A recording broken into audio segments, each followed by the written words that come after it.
साड़ी वाला, बनारसी साड़ी ले लो। सूट वाले की आवाज लग रही है, जरा देखो तो सही।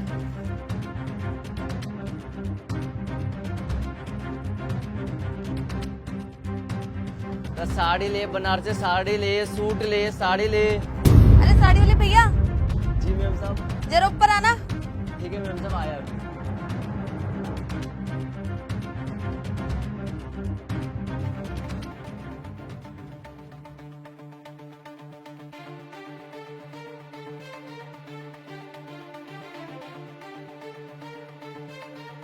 अरे साड़ी वाले भैया, अंदर आ जाओ।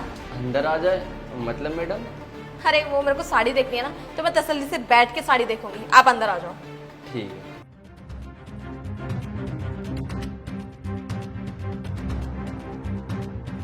आप ऐसा करो भैया, यहाँ पे अपनी साड़ियाँ रख लो और मुझे दिखा दो, ठीक है? जी मैम साहब।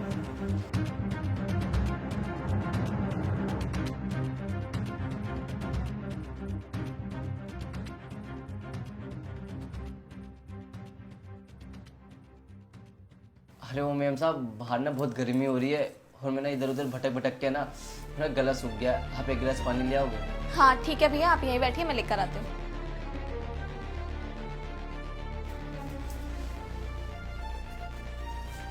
ये लो भैया पानी। धन्यवाद मैम साहब।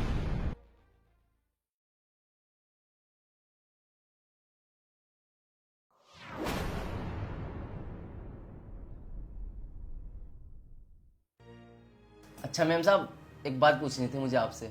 हाँ पूछो ना। वैसे मैम साहब, आपके घर में कोई नहीं है क्या? नहीं, अभी तो कोई भी नहीं है फिलहाल। क्यों, क्या हुआ? वैसे मैम साहब, आपको एक बात बोलूं, आपने घर तो बहुत अच्छा बना रखा है। Thank you. अब ऐसा करो, तुम सूट और साड़ी दोनों दिखाओ मुझे। जी, ये देखिए मैडम, ये प्योर बनारसी साड़ी है, देखिए। और ये पाकिस्तानी सूट। अच्छा तुम ऐसा करो, उसको वहीं रखो, मैं ये येलो वाली देखती हूँ, एक बार दिखाना।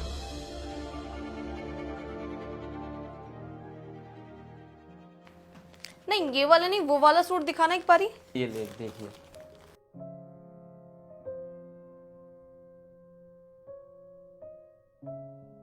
वैसे मैडम, आपके पति क्या करते हैं? मेरे पति डॉक्टर हैं। वैसे तुम्हें क्या करना है? अरे नहीं नहीं मैडम, मैं तो बस ऐसे ही पूछ रहा था। वैसे मुझे आपके पति से क्या काम होगा, और मैं साड़ी सूट बेचता हूँ ना, तो इसलिए पूछ।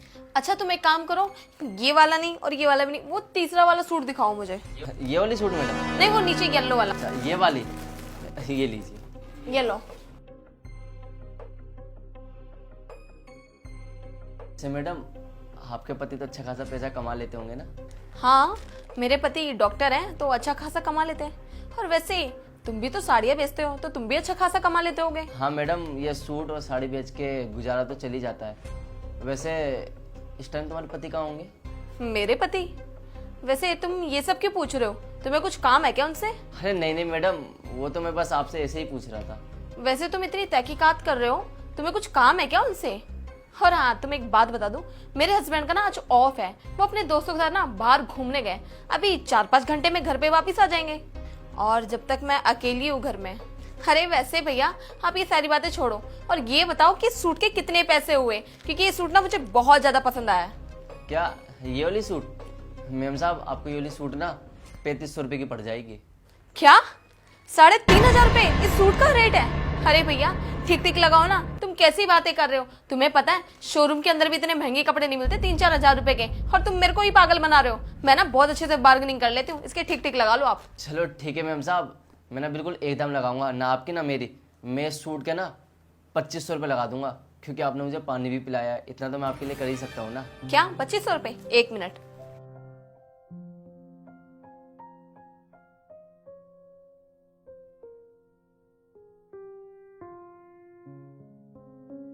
ये लो भैया, ये ना पूरे 2,000 रुपए, और मैं आपको 1 रुपया भी इससे ज्यादा नहीं दूंगी। ये लो। अरे मैम साहब, 2000 रुपये दे रहे हो, कम से कम 2500 रुपये तो दे देते। अरे भैया इस सूट के ना 2,000 रुपए ठीक है, 2500 रुपए नहीं। और ये सूट ना मुझे बहुत ज्यादा पसंद आया, अब आप ये सूट मुझे दे दो। चलो मैम साहब, कम से कम बोनी तो हुई। वैसे मैम साहब, आप घर में अकेली हो क्या? अरे भैया, अब पागल हो गए हो क्या? 10 बार एक ही सवाल पूछ चुके हो, अब मेरी इतनी तहकीकात क्यों कर रहे हो? आपको मैंने 10 बार बोल तो दिया कि इस घर में मैं अकेली हूँ, अकेली हूँ, अकेली हूँ। आपको समझ भी नहीं आता क्या? कोई काम है क्या आपको मुझसे या मेरे पति से? वैसे मैम साहब, मुझे ना आपसे एक बात पूछनी है। हाँ बोलो, क्या पूछना है? हाँ, आप मुझे जानती हो क्या? नहीं, मैं नहीं जानती आपको। क्या मुझे आपने कभी यहाँ देखा है? अरे नहीं, मैंने तुम्हें नहीं देखा कभी। और वैसे भी मैं तुम लोगों के ऊपर ध्यान क्यों दूंगी? मुझे साड़ी लेने से मतलब है, तुम्हारी शक्ल देखने से मतलब है। वैसे मैडम, आपने मुझे अपने घर का सारा इन्फॉर्मेशन दे दिया कि आपके पति डॉक्टर रहेंगे, और आपका घर देख के लगता है आप तो अच्छे खासे पैसे वाले होंगे और आपके घर में पैसे भी होंगे, और ये सारी इन्फॉर्मेशन आपने मुझे दे दी है। तो आप ही बताइए, अगर मैं आपके घर से कीमती जेवरात, पैसे चोरी करके ले जाऊंगा, क्या आप मुझे रोक पाओगे? नहीं ना, मुझे तो नहीं लगता कि आप मेरा मुकाबला भी कर पाओगे। और मैम साहब, आपने आज तक मुझे ना इस गली में देखा, ना इस मोहल्ले में देखा, ना आज तक आपने मुझसे कोई साड़ी सूट कुछ भी नहीं खरीदा है, ना आप मुझे जानते हो। उसके बाद भी आपने मुझे सारी इन्फॉर्मेशन दे दी। आप ही बताइए, अगर मैं इस घर से चोरी करके ले जाऊँ पैसे, तो आप मुझे रोक बिल्कुल भी नहीं पाओगे।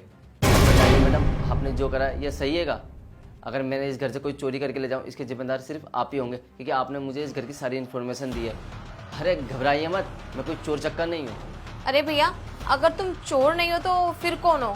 अरे मैडम घबराइए मत, मैं क्राइम ब्रांच से सब इंस्पेक्टर साहिल बोल रहा हूँ। हीरो मेरी आईडी कार्ड देखिए। मैडम मुझे माफ़ कर देना, मैं इस तरीके से आपके घर में आया हूँ, क्योंकि मैडम हमारे डिपार्टमेंट में बार बार खबरें आ रही थी कि कुछ लोग हैं जो भेज बदल बदल के लोगों के घर में चोरी करने जाते हैं। ये लोग ना सूट वाला, साड़ी वाला, प्रेस वाला, इस्त्री वाला, ये सब बन के जाते हैं और लोगों के घर में से ना चोरियाँ करते हैं।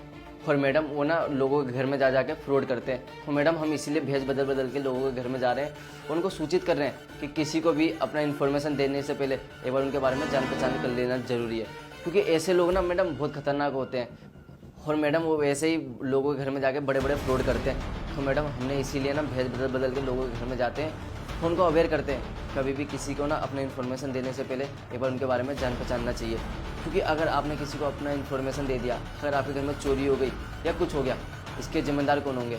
जो आपने इन्फॉर्मेशन दिया। और इसमें नुकसान किसका होगा? सिर्फ आपका और आपकी फैमिली का। इसलिए मैडम हम आपको सूचित करते हैं, कभी भी किसी को जानने पहचानने से पहले उसको घर में आने मत दो, उसे गेट तक खड़े रखो जब तक उसकी आईडी नहीं ले लेते या उससे जान पहचान नहीं हो जाती, उसको घर में आने की परमिशन मत दे करो।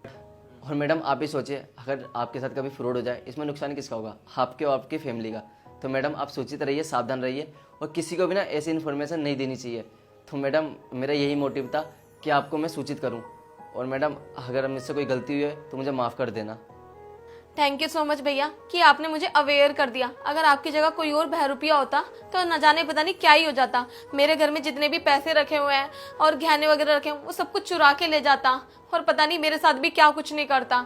थैंक यू सो मच भैया कि आपने मुझे अवेयर कर दिया। अरे भैया देखो ना, आप बिल्कुल सही कह रहे हैं। अगर आपकी जगह कोई और होता तो मैं भी कितनी पागल हूँ। मैंने सारी इन्फॉर्मेशन जैसे आपको दी है, क्या पता मैं उसको भी देती। इससे क्या होता, मेरा तो नुकसान होता ही होता, साथ में मेरा घर का भी होता नुकसान। और भैया मैं ना आगे से सारी बातों का ध्यान रखूंगी। मैं किसी भी गैर इंसान को ना ऐसे ही इन्फॉर्मेशन नहीं दूंगी। पहले उसकी जान पहचान करूंगी, फिर जाके उसको अपने घर में बुलाऊंगी। और भैया किसी भी अनजान को अपने घर में घुसने तक नहीं दूंगी। थैंक यू सो मच भैया, आपने मुझे आज अवेयर कर दिया। और आज अवेयर करने के साथ साथ आपने मुझे एक नया लेसन भी सिखा दिया कि किसी भी इंसान के ऊपर इतना भरोसा नहीं करना चाहिए कि वो इंसान हमें लूट कर ले जाए। और मैडम हम भी यही चाहते हैं कि आप लोग जागरूक रहे और किसी भी दुर्घटना होने से पहले बचें।